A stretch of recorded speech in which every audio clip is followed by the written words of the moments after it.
ஒரு இனம் தெரியாத கோபம், ஒரு காட்டமான வெறியுமே இருக்கு மேல வருது. அதாவது நான் சொல்றேன், இனி வேற வசனங்கள் கொஞ்சம் காட்டமா இருக்கும், பார்க்க பிடிக்காத சில தட்டிட்டு போகும். திருமாவளவன், உனக்கு தெரியுமா, நீ ஒரு சாதி கட்சி நடத்துற ஒரு மிக மோசமான மட்டமான மனிதர். நமது தேசிய தலைவர் மேதகு பிரபாகரன் அவர்கள் காதல் மனைவிக்காக 14 பேரை அதாவது அழிச்சுட்டு தனது காதல் மனைவியை கைப்பிடித்து சொல்ற நீ எவ்வளவு கேவலமான மனுஷனா இருப்ப. இது காலத்தினது என்று சொன்னா, தமிழ்நாட்டில் விடுதலை சிறுத்தைகள் தலைவர் திருமாவளவனை பற்றி நான் பேச போறேன்.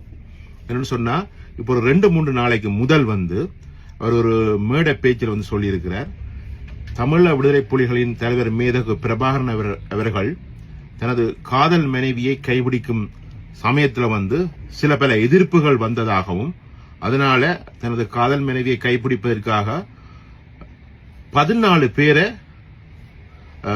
பலி கொடுத்து, அதாவது அவர்களை சுட்டு கொன்று விட்டு, இல்லைன்னு சொன்ன அவர்களை அழித்து விட்டுத்தான் தனது காதல் மனைவியை கைப்பிடித்ததாகவும், அது வெல்வெட்டி துறையில் நடந்ததாகவும் சொல்றேன்.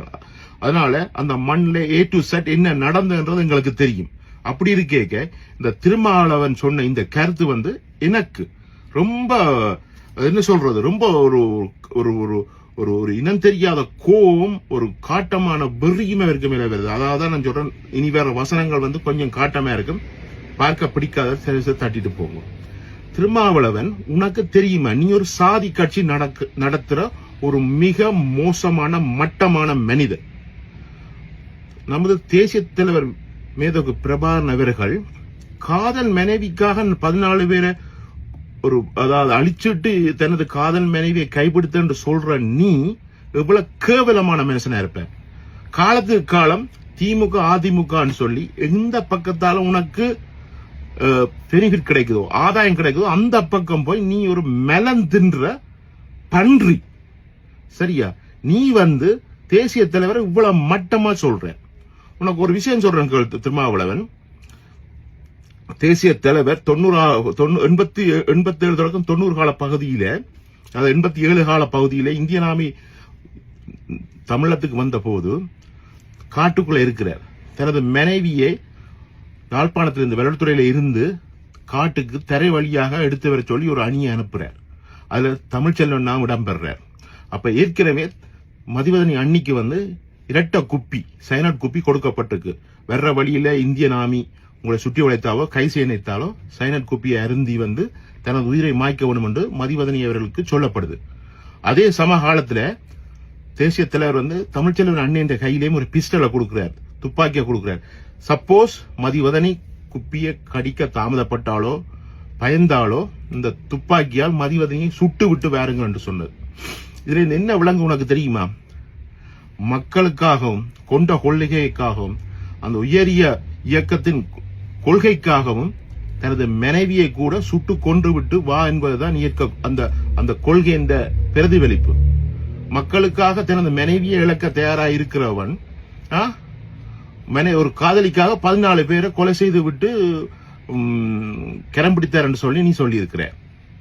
நீ லண்டனுக்கு திருமாவளவன், நீ லண்டனுக்கு வரைக்கும் இவ்வளவு அசிங்கப்பட்டுட்டு போன உனக்கு தெரியும். அதே மாதிரி மலேசியாவுக்கு போய்க்கு அங்க மலேசியா தமிழர்கள் உனக்கு அசிங்கமா திட்டினது, உனது குப்பைகளை கொண்டு இந்த இடத்துல கொட்டாதுன்னு சொன்னது. நீ அவ்வளவு ஒரு திறந்தாழ்ந்த மனுஷன். உனக்கு இப்ப இனி வரும் காலங்களில் நீ ஒரு அரசியல் என்னாது, உன்னை யாருமே சேர்க்க போவது கிடையாது. ஒரு ஜாதி காட்சியை உருவாக்கி அங்க உள்ள மக்களை சிந்திக்க தெரியாதவர்களாக வைத்துக் கொண்டு அவர்களை ஏமாற்றி பிழைப்பு நடத்துற ஒரு பிக்காளி